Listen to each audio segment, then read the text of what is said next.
Oh, build me a home. Someone is building a house. Electric saws whine, nail guns and power staplers pow and zing like artillery fire. Trucks with lumber and steel beams shake the earth. Other trucks deliver pre-built roof trusses and gables, and frame windows and doors ready to nail in place. A crane swings bricks to the ground, 1,000 pounds at a time. A slowly revolving cement truck pours a concrete foundation. Building a home 400 years ago in colonial times was a much different ordeal. Settlers did not have the modern day luxuries of electricity, steel, and mechanized vehicles. However, they came from England prepared. In England, they had been given lists of what to bring, items such as paper and linseed oil for windows. Oil paper let in sunlight but kept out rain and insects. Some wealthier colonists came with glass panes, which they had removed from their houses in England before setting sail for America. The colonists did not bring any roofing slates or tiles because they planned to thatch their roofs. In England's damp climate, braided layers of reeds were used to make roofs that lasted for years. The colonists eventually learned that in America, thatched roofs dry out. One spark from a chimney could set a roof, and a neighbor's roof, ablaze. Early builders relied on an experienced eye and units of measurement, such as the length of a man's foot and the width of his outspread hand or arms. So the colonists did not come to America with many measuring tools. To find a true vertical, they hung up a plumb line, a string with a weight on the end. To find a true horizontal, they coated a string with chalk, held the string tight between 2 points, and snapped. It is so that the chalk would leave a colored line. Most of all, early builders used ingenuity. They worked with irregularly shaped materials, but they managed to fit the materials together snugly, like pieces of a puzzle. For their voyages from England, the colonists used rock and stones as ballast, something heavy to store in a ship's hold below deck to counterbalance the ship's heavy masts and sails. After arriving in America, the colonists used that same rock and stone to build their chimneys and foundations. The colonists also transported horses and oxen in the holds of their ships, but were unable to use the animals' pulling strength for construction purposes until roadways were cleared or paved with bricks. The wooden wheels on carts and wagons turned more easily on a hard surface. Bricks were eventually made of clay, patted into molds, dried, and then baked in a kiln. When it came to brick supplies, road construction took priority over home construction. A ship's hold also carried heavy tools such as axes, hammers, and mallets, and some big tools such as pit saws. A pit saw is a long saw blade with the handle on either end. Using a pit saw, 2 men could cut a large log into boards. The men would dig a pit and roll the log across it. One man would climb into the pit below the log, and the other would situate himself above the log. The bottom man would pull the saw down, and the top man would pull it back up. Manual sawing was hard work, and sawmills were still a thing of the future, so colonists built their houses without sawing trees into boards.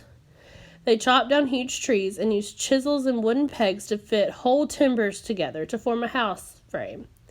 Nails were too weak to fasten such heavy beams. Short boards, made by splitting logs with an axe, were nailed over the frame.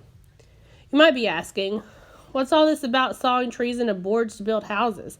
I thought the earliest Americans lived in log cabins. Log cabins did become important, but they weren't known in England at the time. True log cabins weren't built in the first English settlements. In the Scandinavian countries of Norway, Sweden, and Denmark, however, log construction was a tradition. So the first log cabins in America were built in a Swedish settlement in Delaware. The Scandinavian settlers knew which trees made the best logs and how to notch the corners to lock a structure together. Using only an axe, a skilled carpenter could prepare logs for a cabin in 3 or 4 days. Then the cabin could be quickly assembled. Oddly enough, many of these skillful builders settled where there were few trees and built their first homes out of sod, which they cut from the prairie. The Scandinavians eventually taught other settlers their method of log construction, and this knowledge proved to be very important for people who moved inland. Such a move was long and difficult, and the settlers would carry very little when they had moved. Even so, they always had room for an axe. Often these people regarded the log cabins that they built as primitive first homes, temporary places to live until they could build better homes. Could the early American settlers ever have imagined the structures we build today? Number 1. In paragraph 1, the phrase "pow and zing like artillery fire" describes the A. Power of the nail guns and power staplers. B. The shapes of the nail guns and power staplers. C. Purpose of the nail guns and power staplers. D. Sound made by the nail guns and power staplers. 2. Why were the settlers from England prepared for building a home when they came to America? A. They brought horses and oxen with them. B. They had lists telling them what to bring from England. C. They could buy all the necessary tools for building a home. D. They had experience building homes for themselves in England. 3. Which information provided in the passage? From the information provided in the passage, what is one conclusion the reader can make? A. All of the first homes built by English settlers burned down. B. The English settlers knew very little about making roofs for houses. C. The English settlers changed their plan to build homes with thatched roofs. D. The very first homes built by the English settlers had roofs made from slate or tiles. 4. What is paragraph 4 of this passage mainly about? A. Why early settlers came to America with so few supplies. B. How early settlers improvised to find ways of measuring. C. Why creative thinking is an important part of building a house.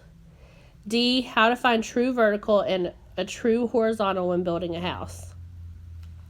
5. Why was the creative thinking important for early American home builders? A. They wanted to express their artistic talents. B. They did not have money to spend on supplies. C. They had few tools and had to adapt to the available materials. D. They did not bring saws, nails, and building tools from England. 6. Why was the road construction important for the early American settlers? A. It was easier for horses and oxen to pull supplies over roads. B. The settlers wanted to build their homes beside the roads they built. C. The settlers made and used bricks to create all the roads that were built. D. The settlers knew more about building roads than they knew about building houses. 7. Why did some early settlers build log cabins? A. The cabins looked like the homes they left in Scandinavia. B. The cabins didn't require hard work to obtain bricks or stone. C. The cabins were quick shelters to build and required few tools. D. The cabin required no special skills on the part of the builders.